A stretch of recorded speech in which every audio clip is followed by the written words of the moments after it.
We are live now. We are. It's duo time. I'm looking at the left on my other screen, and Angelique saying, "Oh my God, I'm so sorry, I can't make it." I'm like, "Don't even worry, Angelique. Just get home safe. It's going to be okay." It'll be all right. It'll be all right. The life of an educator. It's okay. It's okay. Welcome to Esports EDU chat. I guess am I running the I hosting I stuff? I mean it's I just think us. It could be Yeah, Loki. it doesn't even matter. I am Bradford Harris at Tech Tinker on Twitter. I am also a NASEF Scholastic mentor, and I am also an education strategist for SHI. And to my see, I forgot to do this. And to my right, Right? left, it's right. Right. Yeah, Yeah. right. Um I'm Carrie Linden. I go by the Chalk Moju on Twitter. I am the communications manager for Snow White Studios. All right. Okay. So we are talking about a lot's been going on in the social media verse. We're not Yeah. going to say Twitter.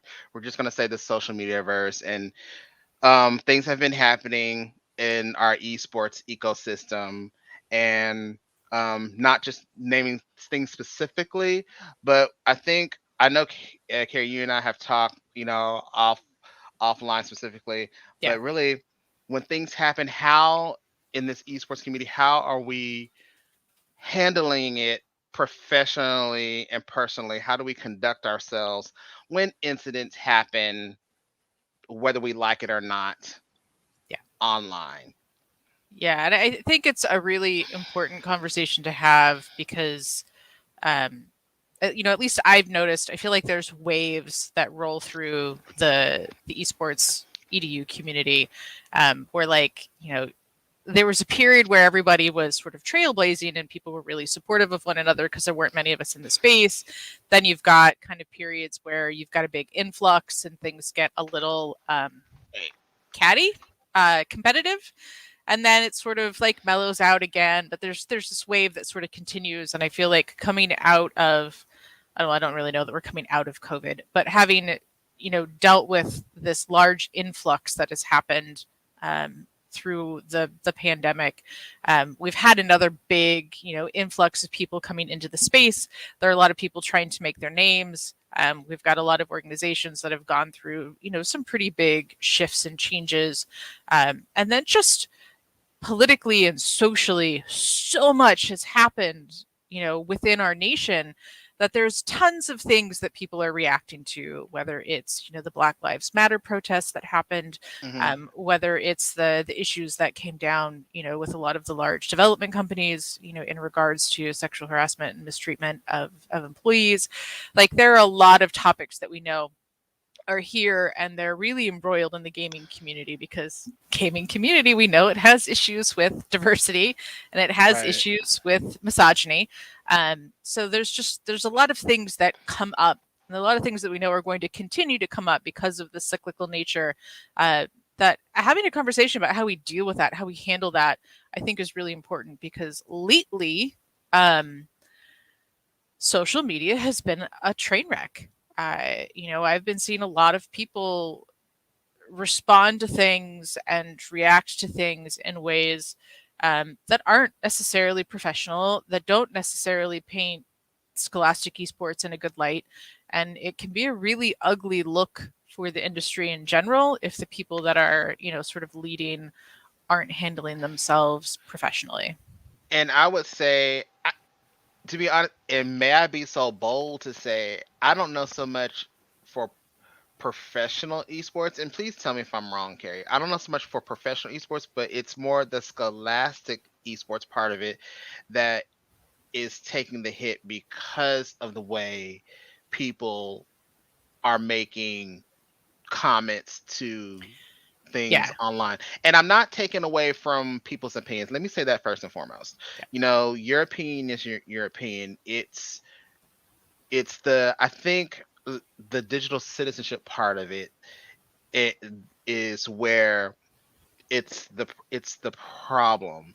And how do we all of a sudden get away from here's this community welcome and to where can you believe, and I'm just making this, can you believe Carrie said this? Oh my God, what is her problem? Oh, Carrie, you Right? might want to do that. And it's out in Front Street. Yeah. And we don't stop to think about, wait a minute, let's take two steps back.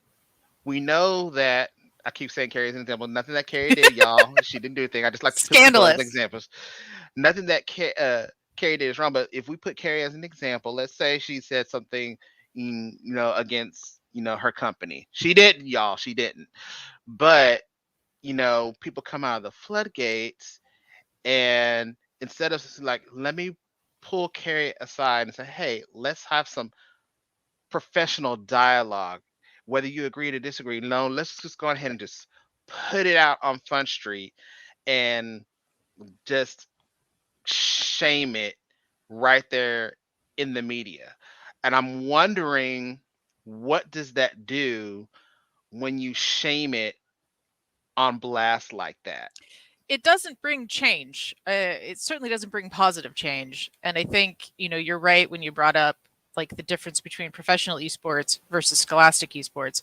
Professional esports is really tightly, connected to gaming culture, and there is a lot more of that putting people on blast. It's a different type of personal marketing and branding, where having those sort of public conflicts can help both parties boost their ratings and boost their viewership. It can be positive. I with scholastics, you're looking at, like you said, that digital citizenship. We are educators, so there is a certain responsibility to be modeling the things that we're teaching. And if we're out here trying to teach students, how to behave in ways that aren't toxic, that are respectful, that are professional, and if that's something that we're trying to push on young gamers, it needs to be something that we are also behaving in ourselves, especially because our social media, if you're an educator and you think your students can't access your social media, you are lying to yourself. um, Straight up, you're lying to yourself. Your students can find your social media, they can see what you're saying and how you're behaving. And if they can't access you, they can access who you're connected to. Yeah. And so that's the thing that's very alarming, especially when schools at this point are actually welcoming you to be a part of some type of social media, whether it be a TikTok, a Twitter, a LinkedIn, or something. Now is the time where they're saying, yes, we want you to be Yeah. on here. We want you to tell your story. We want you to celebrate children. But at the same time, we don't want you to. It's okay that you're judgmental about something, but how do you? I don't think I don't think we have been properly trained on how to give professional criticism on something that we don't Yeah. appreciate or like. And I'm not saying just to children. I'm also saying just to us as adults too. Yeah. How do we, if there is something that I really don't like it when Bradford said this, how do I professionally, if I want to professionally call you out for everybody to see, how do I do that Yeah. and still maintain who I am and still maintain who that person who still maintain who Bradford is, even if you Right. think Bradford is a jerk. How do I make sure that I'm not caught in that vicious cycle of that bantering? And Yeah. I think that's very important because for me, I I'm starting to be very vocal with what I say, but I'm also trying to be very conservative too because number one, of course, I work for a company Yeah. that I know that's also watching, and you are too, Carrie. Yeah. But at the same time, I want to be able to really speak my mind and say certain things, but I know that other people are watching everything I'm doing, whether that be in the physical space or in the digital space. Yeah. So anything that I say can cause an issue, but it's okay for me to stand up and speak for, I think this is wrong for children, or I think Bradford or whoever, what you did is wrong, and here's why I think it. But when I think you start doing, as an educator, when you start slandering and Yeah. pushing, I start wondering, and I'm really gonna actually call myself out because I'm gonna actually thank you for doing this.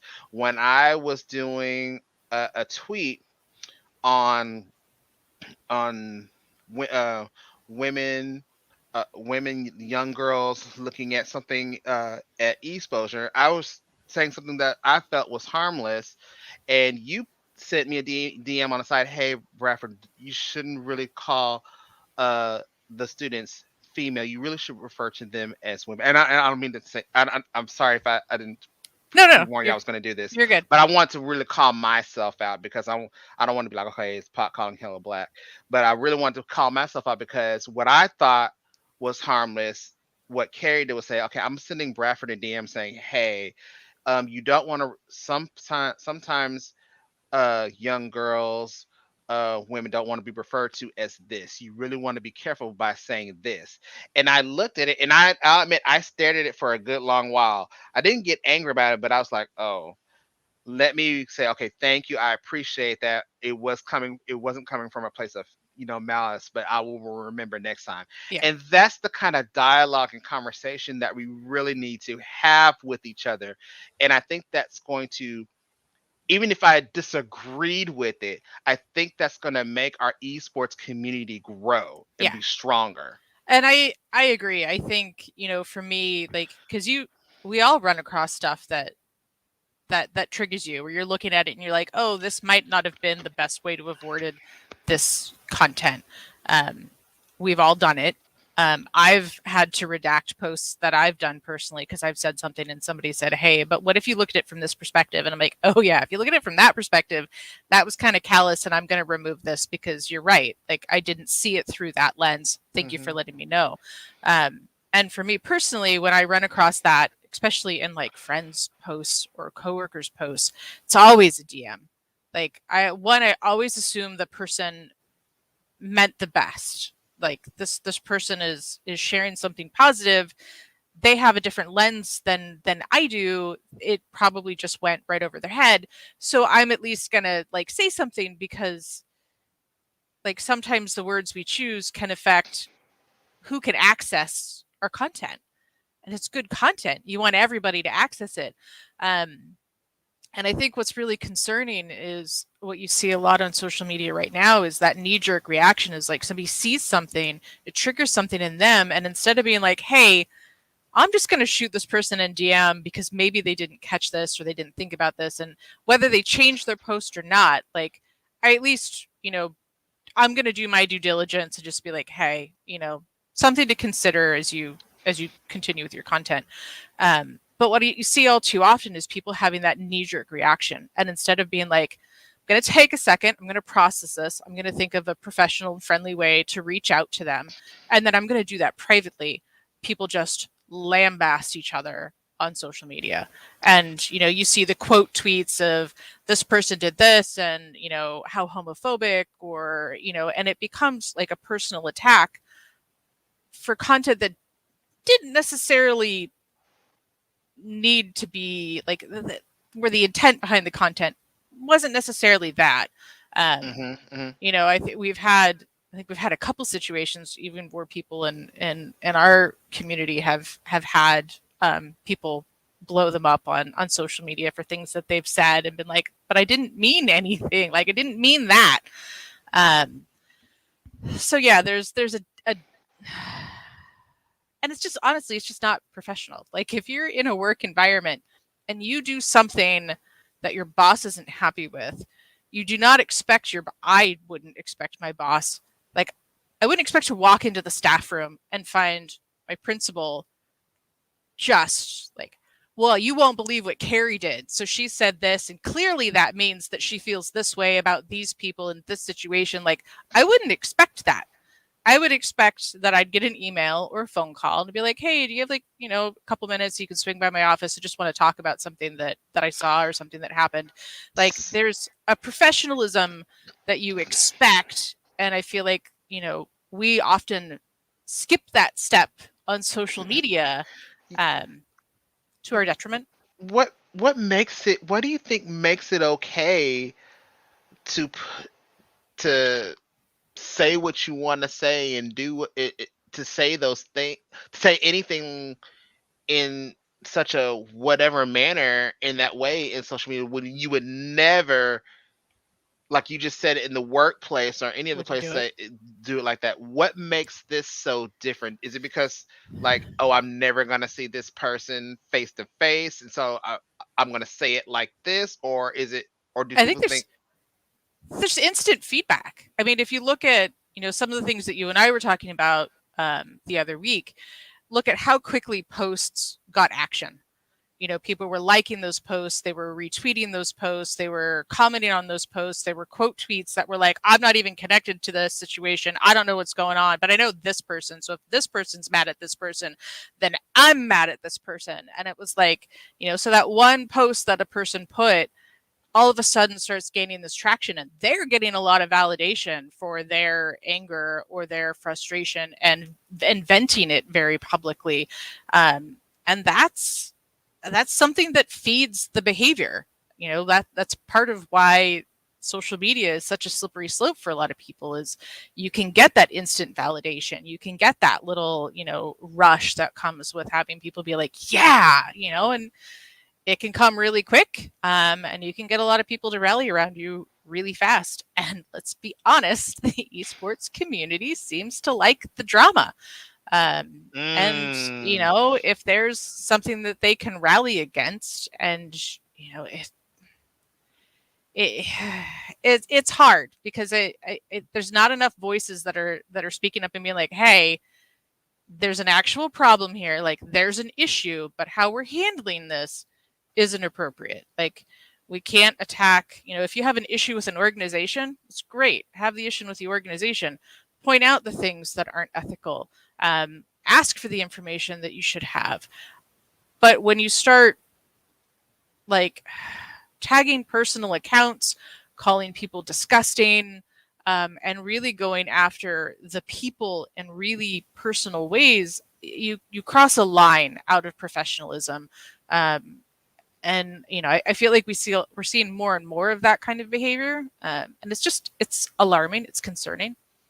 yeah, and what I tend to think about is, like, I look at, like, my own kids who they've already graduated or not, so I kind of take them out the equation. But I look at kids who are already in the mix, like, are you even focused on this? Yeah. And of course they're not. I'm like, hey, so when this and this happened, what do you think? And they'll look at you like, what? I just want to sit down and play. And Right. so that's, Yeah. and so it really took me, before all this stuff that we talked about on the side, there was other stuff, of course, as you know, happened, Yeah. off and on. And so I personally had to take a step back and go, you know what, Bradford?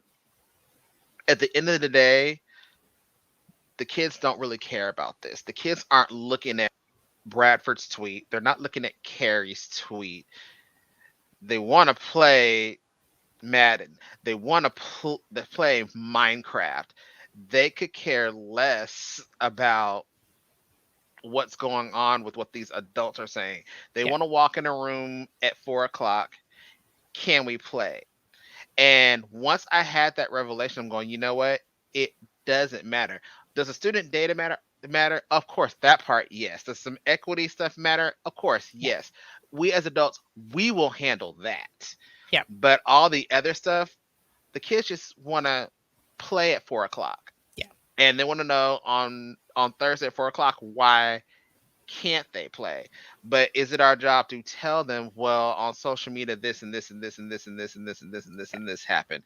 That's not our job. It's one of those things where it's like my dad used to say, stay out of grown folks' business. But but even on the curriculum side of things, where when you're talking math and science and stuff, I don't see those things. Maybe because I'm not in that space. I could be wrong. I have to call my math friend tonight and say, "Hey, do you see all this back and forth in the math space or in the ELA space? Is it happening like this? Is it happening on LinkedIn? Is it happening on Twitter? Is it happening on Facebook?" And It probably is. They probably It have their own it little. does. It Yeah. does. Yeah, absolutely. Oh, Bring up okay. accelerated reader in a group of ELA teachers and watch the drama. Wow. Yeah. Wow. I just. And then the kids just want to go to school. I mean, Yeah. they just want to be with each other, and I think we as adults we get in the way at that because we're fighting with each other now in the digital space, and that is so concerning to me. And at the end of the day, the kids don't care. Like, why are you guys fighting? You're fighting on something that's meaningless. Just make sure my data is not being taken. Right? And Right? and that's kind of how I looked at now. How I looked at it, Carrie. Like, is as long as you're not stealing my data, as long as my credit card is not being taken. I know that's very simplistic, but like at the end of the day, that's kind of how I looked at it. And some of my It's friends put that into perspective for me. Like, yeah. hey, I'm going over here and doing this. I get some people don't like it, but my kids need to be in this part of the space, and I'm going to Yeah. keep it moving. And I think, we've had the conversation multiple times where we've said, like, don't marry a platform, date it. So if you don't agree with what, a particular individual, a particular program, a particular organization's doing, don't use it. You know, and it's fine to say, hey, we've cut ties with this organization because A, B, C, and D. We're going over here and we're trying this organization because A, B, C, and D, and move on. Like, the more people realize that it doesn't have to be personal.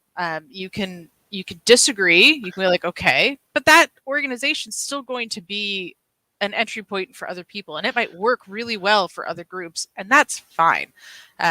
So yeah, being able to just be like, yeah, well, now we're over here, and But maybe, Carrie, do you think because in our space it feels like we don't have any options. Well, like we mentioned ELA with like yeah, accelerator, there's a plethora of things. Whether they think that it's the best or not, yeah, do we feel in our space, and I'm just making up a number, that there's only this many choices, and if we don't go with this, we gotta build our own.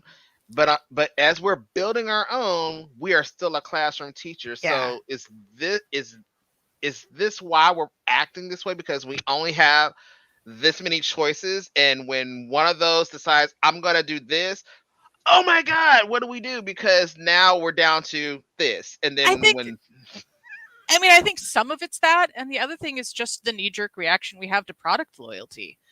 People are offended when something they've belonged to changes. Think back of any time a soda or cereal or, you know, snack brand has changed an ingredient list. Massive drama. It's not that big of a deal. the new Coke. It's a soda. Like, in the grand scheme of things, the world does not need to explode over it, but it does. Same thing with products. Like, things make a change and people freak out. So there's, yes, some of it is supply and demand. Like, there's not enough places for people to go where they can just sort of easily sneak in and not have to do all that work on their own. And a lot of it is just how we're wired as consumers, and that sort of built-in product loyalty that we don't even think we have, but that we do. And you look at gamers in general. There's a really strong, often toxic loyalty that people can have to games. And you see developers get death threats over slight changes that player bases don't like. Like, there's it's more than one thing. But I think it's something that we need to be cognizant of, and as educators, again, like, we don't need to be starting witch hunts when organizations do something we don't like. Call them out, but there's a difference between calling out an organization or asking for them to be respectful and responsible versus attacking them. Like, using an example that's really close to home for me, like when all the stuff happened, a year and a half ago with Rare and their partner program, I never attacked Rare. Mm-hmm. I still love the company. I still love the game. I took issue with what was happening and how it was being handled and how that was rippling through the community. And for me, it was like, okay, I'm personally stepping back because of this. I would really like to see these things happen. And then that's it. Like, I didn't go troll people. I didn't watch people's social media and say nasty things about them every time they popped up and said something. Like, Hmm. I'm friends with, like, I talk to developers that work in the game. Like, I never once tried to burn a bridge. It was just like, okay, what's happening right now? I'm going to step away from it. Like, some things need to change. There, some priorities need to shift, and that's fine. And I think, as educators, we need to kind of think about that. Like, when we're talking to students about how to have personal relationships with people, we generally don't say, like, so if you're sitting next to Sally and she does something that you don't like, you don't stand up and start, like, slandering Sally to the whole classroom. Like, you maybe just ask to move desks, like. So then what happens, Carrie, when you can't move desk? And Sally just says, no, I'm not going to change, because that's the other side of the coin. Because there are some that say, you know what, I've done everything that you said. I've Yeah. done the DM, I've talked peacefully, and they said, okay, either A, we'll take a look at it and not have done Yes. anything, or B, slandered them, saying, who do you think you are, even on either on DM Yeah. or in front of them. And so now I'm ready to go on this war path. Do we decide? And I'm not trying to ask you to say this All answer. the power. Yeah. Do we decide, okay, since they call me out, it's time for me to take this stand and talk about them? Or do I say, you know what, I'm going to push away, I will give some bullet points, Yep. professional bullet points, as to Yep. why I feel like how I feel. I'll put it out there in the social media verse as long as it looks professional, and then I will walk away. If anybody chooses to talk to me about it, okay, let's Yeah. have a dialogue and conversation. But this is where I'm at. And I think, y'all, I think this is me just being 42, about to be 43 this year. I've learned a lot, and and it's a lot of growing pains. And do I choose to just be like this all the time? No, because being like this all the time, literally, you guys, has put me in the hospital. It's bad for your health. It's Yeah. very bad for your health. And me always looking on Yeah. Twitter or on social media just to see what somebody's doing has gotten me sick. So sometimes I have to go, you know what? Close the laptop, turn the phone over, whatever their opinion is, that's great. If they think that I'm just dumb, okay, fine. They think that I'm dumb. Yeah. I have three people in my household that think that I am the greatest person since sliced bread, and that's all that I have to respond to. And I think that's where I had to learn that, Carrie. Yeah. And I had to learn that this isn't the end all be all. And my focus has to be to grow the teachers that I'm serving and to grow the students that I'm serving the Yeah. best way that I know how. And I think it's hard to get there because, Hmm. especially if you feel attacked, that that instinct to defend yourself pops up. But I think, yeah, like, when you get to the point where you've reached out in DMs, you haven't gotten the responses that you've been wanting. Maybe you have had some sort of retaliation on social media. There's you can still respond professionally. Like, we've all written those emails before that are super professional, but there's still a giant fu buried in there, like in the facts, like, well, on August 17th, so I think there's still that. Like, there's still the ability to be able to go, like, hey, when I reached out, and asked for this, you said that I would receive it by this period of time. That didn't happen. So no, we're still looking for this data or this information. It's like, I remember really early on in, like, my student teaching, like, training and stuff. It was, talking about discipline and, creating relationships with children. It's like making sure, when you talk to children, when there's a behavior issue, that the child goes away knowing that you are displeased or unhappy with the behavior and not the child. And I think that if educators take a Mm. step back and look at these situations that you're in on social media and handle it in a similar way, even though you might have an issue with the person, but handling in that same way, like it's different. It's coming from a place of I statements, of using empirical data, of not putting those emotionally packed judgmental words in your replies. Like there are ways to do it. I've been really active in the gaming community for several years now. I have had massive disagreements with people online publicly, and I have always leaned towards being respectful and professional, even when people have completely disintegrated around me. And have there been times where I've had to been like, okay, like I'm sorry that we can't come to an understanding, and I won't even put agreement, because you're not going to agree. You're not going to agree. No, but I'm sorry we couldn't come to an understanding. I like that. I think we're gonna end the conversation. Like, you can continue to talk at me if you would like, but at this point, it's clear that this isn't going to be productive for either of us. So I'm going to stop engaging, and then I stop engaging. And if it continues, I block for my personal health and well-being. But you don't have to go over that edge and attack or return the attack. You don't have to. Yeah. Yeah, and on the same token, you just say, and that's for me and my organization, we will not be using said product or tool. And if you still want to go and talk to said district, just know that I will be talking to them, and I will be giving my bullet points, and they will make their educated decision, because that's the kind of person I am. I will not say, oh, don't go and do da. I will give my, hey, these are my concerns. Yep. Go and you figure this out for yourself. I actually had to learn that for myself too. That was hard, because there's some people. There were some people that, well, I really want to go with them, and I want to go. I really disagree, but I want you to figure this out for yourself.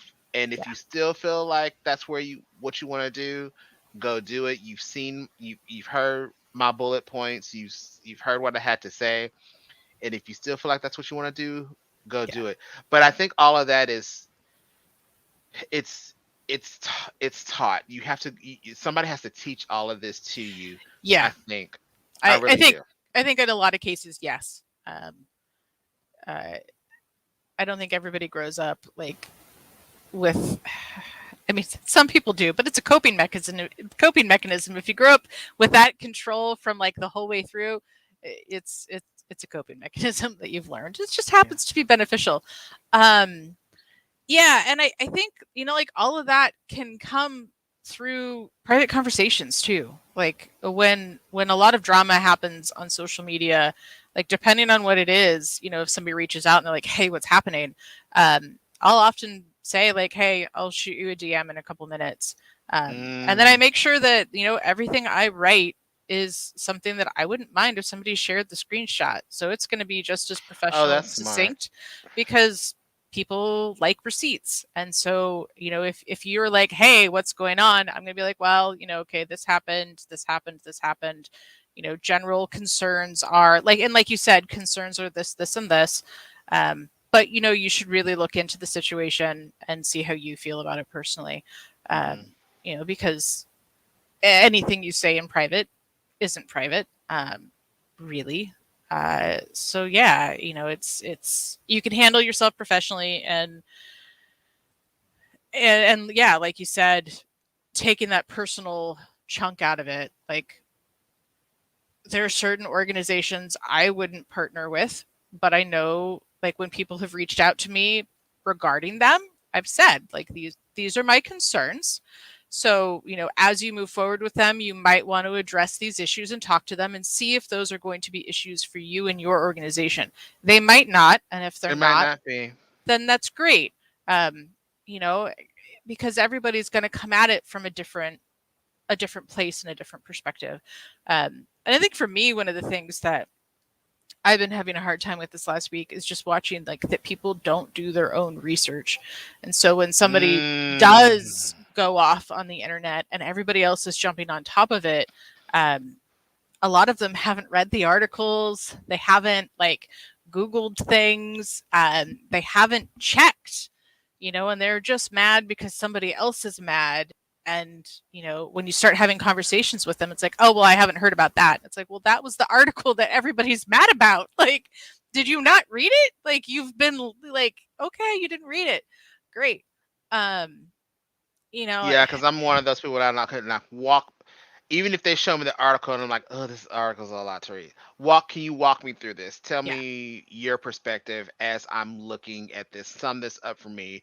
Why should I be upset about this? Or like yeah, give me the highlights. Maybe I'm not gonna tweet about it, but I want to know why are you ranting and raving? And I don't want to discredit your rant. I really don't want to. And y'all know I rant, but I don't. I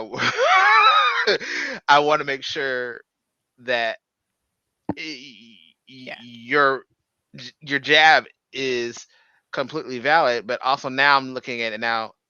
Is it professional yeah, to where it's not yeah, damaging and hurting somebody else? And it's hard to because some people on the back end don't who have pushed something out don't realize okay you're damaging an organization, and so yeah, now that you've damaged an organization, the other organization is ready to fight back, yeah, and they don't understand that part. Now I think I'm in a fortunate space.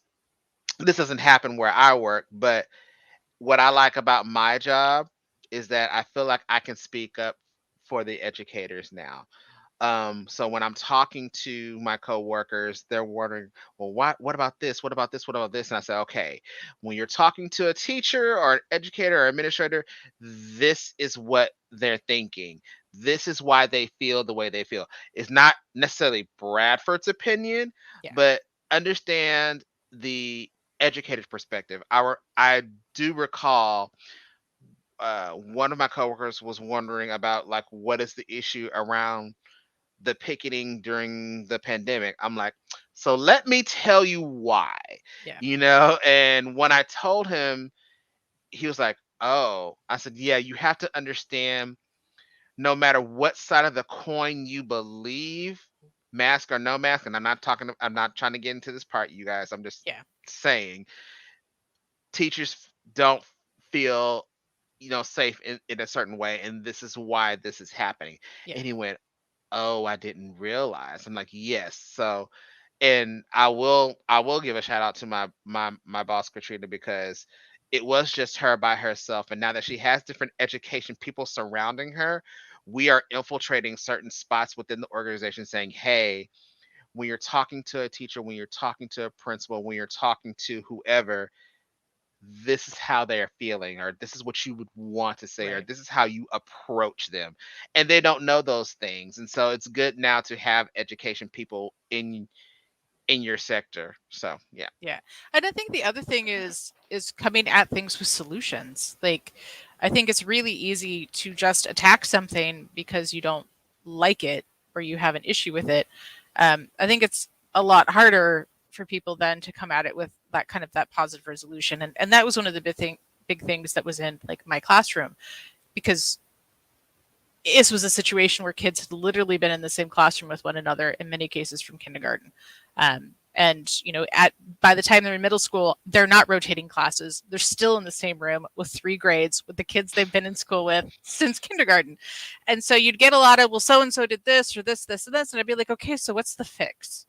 Like, I get that you're unhappy. I get that something's wrong. So what's the solution? What's the Mm, alternative? Like, I get that there's a need. We're going to identify the problem or the disconnect, but now we have to find a way to bridge that gap and create the solution. And I think if more educators, went after organizations in that way, I think it becomes a little more helpful. And you do see some people who are out there doing that, who are saying like, "Hey, I've identified these 3 issues with your organization. It would be really great if you could provide A, B, C, and D." And that's what you want to see. Like, I've identified the problem, and now I'm giving you options for a solution. Now, will they move on that? You know, you don't know. And some of that's outside of an your individual's control. control, because Yeah. you're dealing with boards of directors, you're dealing with CEOs, you're dealing with timeframes and scaling. Like, they might take it and be like, yeah, that's a really good idea. It's going to be a year before we can implement any of that. Um, and they might not be able to have that conversation publicly. But if we get into that habit of coming like, okay, here's the problem, here are the solutions, here's what I would like to see, and then understanding that fixes aren't immediate, that growth is slow, and that if you are an individual organization that is taking the steps towards change, if every step you take is hit with criticism and cynicism, at some point you stop even trying to take those steps forward. Yeah, and you don't want to burn out because No. doing it in this model where you're ready to rage all the time, whether that be loud or on Twitter. I mean, that going back to what you said earlier, it is damaging to your health to where you're saying like, oh my God, what did Bradford say here? What did he do here? Oh my God, let me just retweet and just let me just call everybody in the whole entire United States right now. It that that way, I don't know, that weighs on you. But I think also too with us as educators, and I know I'm not in it anymore in the way everybody else is. There's a lot still that they're taking on still right now, and so sometimes I think social media is their release Yes, too. it And so is. Yeah. when they see issues, I think some of them feel like this is my fight right here. Yeah. If I can't be heard in my district, in my classroom, if I can't speak up here, and I'm trying to speak up here, Yeah. I'm trying really hard and it's not working, well, well, damn it, I'm gonna say it here because I've dealt with something for 8 hours out of the day and I'm not getting heard here. But somebody said this on Twitter or LinkedIn. So I'm ready to speak up right here. And so I think that's also what's happening too. There's a Yeah. lot of outside baggage that's being carried, and when when you feel like you have that voice in social media, whether you have one follower or a million followers, you want to put that impact there because Yeah. sometimes you feel like you're not even being heard in the physical space, but you feel like I'm going to be heard here. Your draft folder is your friend. Um, I use it a Mm. lot. When I have a visceral reaction to something, I write my response and I save it as a draft and I walk away from it. And I walk away from it at least until I have gone several hours where I don't feel the emotion that brought up in me. And then I read my response and I edit. And, because oftentimes that initial response is not what I want to actually go out. It needed to be written, um, but it's not what should be out there. And it doesn't necessarily reflect my higher self, you know? Do you do that So digitally? Do you do your drafts digitally? I do. So I will sit like if I'm in Twitter, I will write the whole string of tweets and I will save it as a draft, and that way I can come back. And there's times where I haven't responded to a situation for like 2 days because every time I get back in it, the emotion starts boiling and I'm like, and then I'm like, nope, I'm not ready yet. I'm not ready. Like and I wait until I'm calm and I can logically think through my responses and I make sure that they make sense and they're coherent and they're not judgmental and there's no attacks being done and I'm coming from like me. This is how I'm feeling, back to that sort of I statements. Um and sometimes that takes some time, but I give myself that time. So yeah, the I, your draft folder is your friend. I'm Like so it's your I'm so friend. scared that I would accidentally tweet it out. How do you do that? Like I don't know how do you do that from not I don't know how does that work? Like Yeah, when you start your tweet, you have the ability to like cancel it or delete it, yeah, but it'll say delete or save as draft.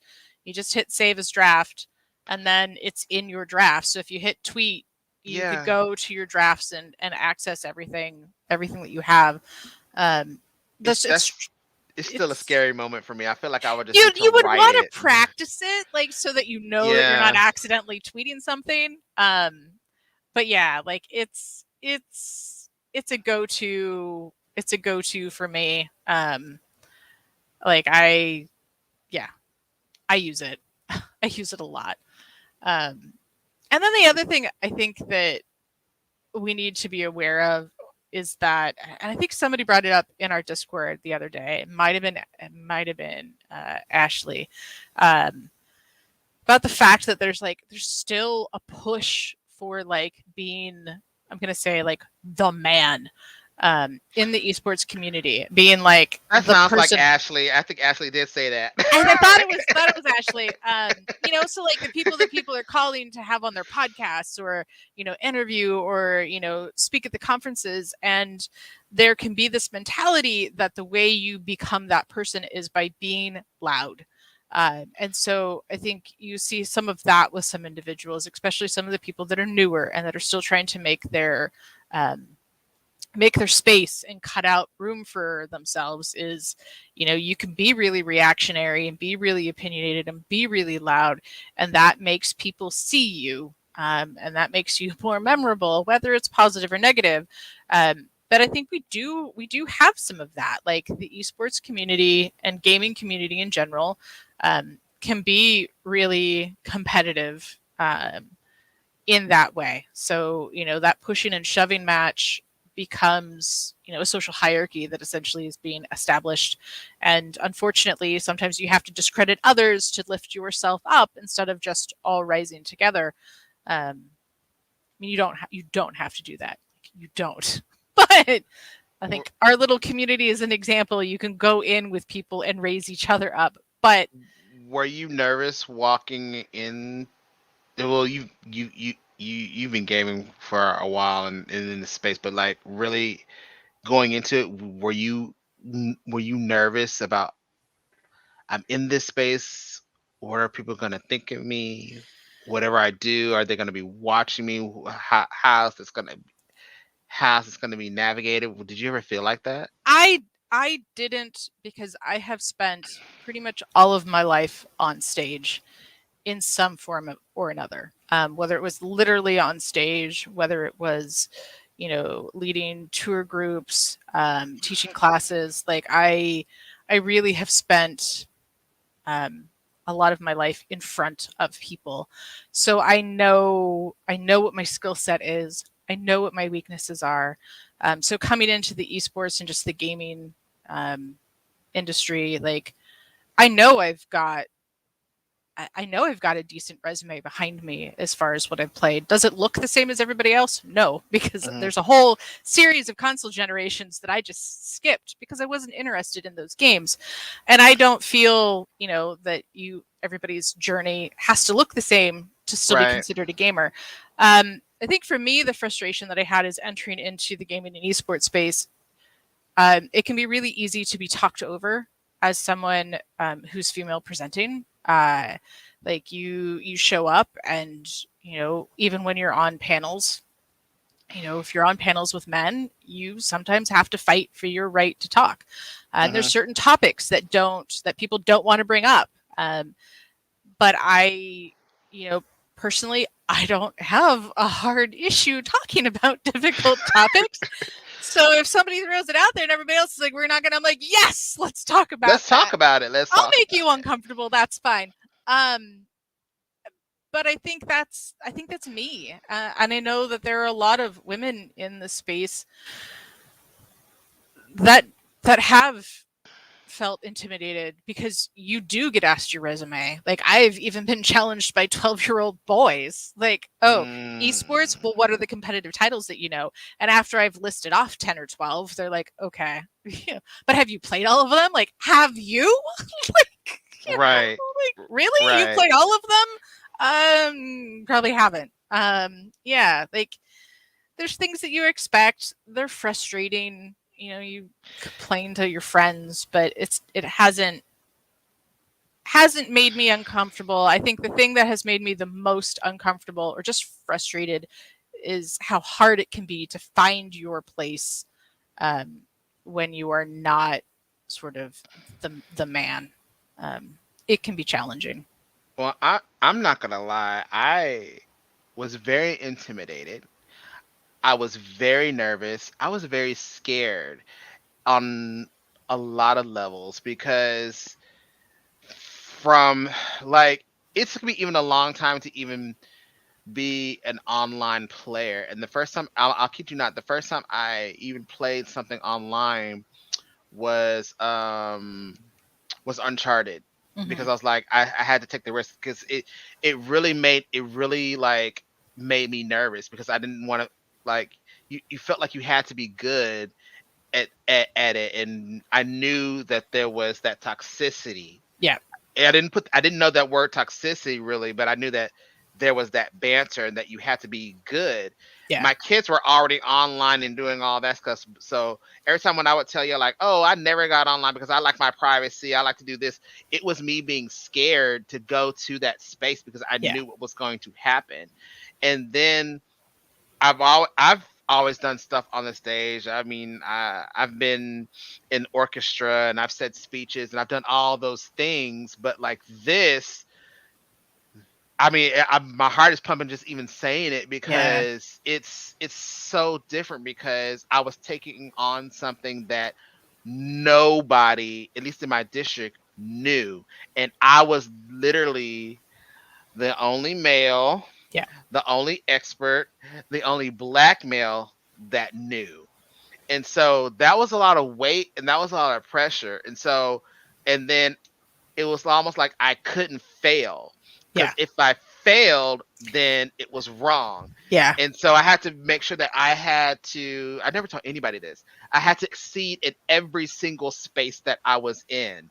Even sometimes in this chat, I had to make sure that I was succeeding in the space. Everything I had to do had to be right, because I felt Yeah. like I was the only one. And it took me a long time to just like break that barrier off and say, no, yeah, I may be one of you, but I have a voice to say. And yeah, somebody may have helped me get here, but they got me here. And now they said, okay, Bradford, Yeah. it's your turn. Say what you need to say. Yeah. There's And there's there's a perspective. Like your perspective is one that needs to be out there. right, Yeah. right. And so that's why I'm going back to the social media comments. I'm very careful still of what I say, how I say it, who I say it to. I'm Yeah. still very careful to this day, because that still goes back to when I first started into this space, and it still reflects of who I am to this day. Yeah. I can't just, for me, Carrie, I can't just go and just pop off and shout out and scream. And I know people in our community can do that. Yeah. I personally, I can't do that. I really cannot, because of who I am, and Yeah. really honestly, y'all, because of my race. I I, can't. and I think And I'm just being honest. as a woman, you can't really get away with that either. Right. Yeah. Right. And so so I have to be very careful really with my words and how I say it. And sometimes I'll sit back, you see me do it, okay? You'll see me go like this. And I'm thinking, well, some people say, well, what do you think? I'm processing. And Yeah. I'll tell people on the side, here's what I think. Here's how we should take these steps. And then they go, oh, I didn't know you were thinking about it in that way. Yeah. Yes. So, yes, I'm going to let you banter. And yeah, y'all know I kid and I do all that stuff. And I do it in fun and I do it in jest. And sometimes I get mad at some things. But when it's really those deep, deep, deep conversations, yeah, I do take a step back, because I'm having to process what I'm having to say before I release it. Absolutely. Yeah. Yeah. Absolutely. And I think that's, you know, again, if you're part of the majority, it provides you a little more safety when it comes to speaking your mind and speaking your experience. Mm, And I think some of that too is because, if you're coming from the majority, people are going to understand the lens of which you are viewing the situation. Um, because there are other people that are viewing that situation through your same lens. Where I think yeah. if you're coming from a different group, your lens is different, and it's like how many times, as a woman, you make a comment about something, even if it's like the stuff that was going on with Riot and Blizzard, like this specifically deals with women, and I'd end up with, really gnarly conversations with men online. And it's like, yes, let's ignore the viewpoint from somebody who's grown up with the female experience. By all means, your viewpoint is the one that we really need to be focused on right now. Yes, I'm sorry. I was like, yeah, this is bad. Yeah, like I get where you're coming from with that, because I think that's, it's a friend of mine, posted a response to a couple mobile ads that were going out. She works in the game industry in marketing, and she was looking at these marketing campaigns that were all really clearly through the male gaze.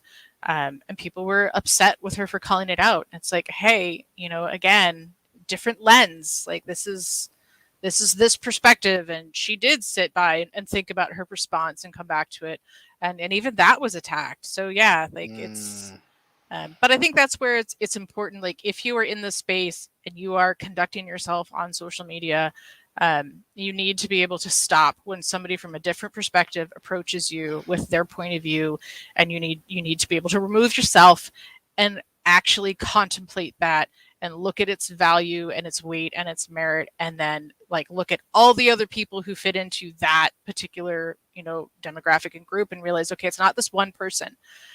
They're coming to me through like the female lens or the queer lens. And yeah, that's a lot of people that might be having the same reaction to this situation or this thing that's been said. Maybe I should consider that, as well. And just be mindful of, why are they still deciding to move forward with whatever the program that they're deciding to use? Because here's another deeper topic: because of their race or gender or their sexuality, or like, well, I'm gonna move on and I'm gonna choose to go with this platform or this program or this because they do this. I understand on the side they do this, but this is the only community that will do X. So if Absolutely. I'm in the space, maybe I have a chance to say, hey, here's what this other side is thinking right now. Yeah. Maybe you want to consider what they're saying, but I'm pro. I'm still pro. Pro African American, pro LGBT plus, whatever. I'm pro because I'm excited to be in this space. But while I'm in this space, I want to let you know that here's what this other community is thinking right now. Yeah. And I think that's where I'm looking at Ashley. Where they're like, they're flashing the button. They're like, we're getting deep, but we can have our final thoughts. She pressed the red button. Ashley's fired. Yeah, my final thoughts. Like, think of how you would like to be approached when you have misstepped, and approach people in a way that is in line with that. Like, so be as kind to others as you would like those people to be to you if you did something and it was wrong and it was a mistake, and again, like, humble yourself to other people's perspectives. It's not easy. Give yourself the time and the space, but really think about it. And if you are somebody who's in a position of power and you see these other perspectives kind of going by you, see how you can help raise voices. If you know what somebody's saying, I hate to say it, but like, you can say things so you're blue in your face as a woman or as a queer individual, but to have like a straight white male stand up and say the same thing, it's like all of a sudden the room hears it. So sometimes you do have to be the person that's like, I hear you over there shouting into the void and nobody's listening to you, so I'm going to say it. Like, hey, sometimes that space is welcome and needed. Yeah, and I'm also going to say, your anger is not dismissed. Your anger is valid. But I think before you go out on that post, find a thought partner. Find somebody that you can just say, you know what, Carrie, man, dot, dot, dot, dot, dot, dot, dot, dot, dot, dot, dot, dot. Just get it out and before you post it, because it in whatever community you're in, no matter if it's esports, ELA, whatever it is, somebody is watching what you're saying, and it's okay to have that very strong opinion, but let's go on ahead and gripe and fuss and cuss with our thought partner, Yeah. but then let's take it back and put it out there professionally, even though we're going to be prepared for somebody to still push back. I'm going to say that, but I'm also going to say this, even though it's November 10th. CS Ed Week is coming up in December. Um, even though this is esports edu chat, if you have an esports program or club, start thinking about how you want to have that look in your club or program, because I think we really need to push it. Even though we've been talking about this heavy topic, this is now a good time to shine to the CS community what esports is all about, and hashtag that CS Ed. So you have a month to figure out, hey, what can we tag and show what awesome things that our esports community is doing. So teachers and the computer science community can go, wow, they're doing some amazing things. So I just wanted to tag that in there. It's December 6th to the 12th. Awesome. And we will see you guys next week for another hot topic.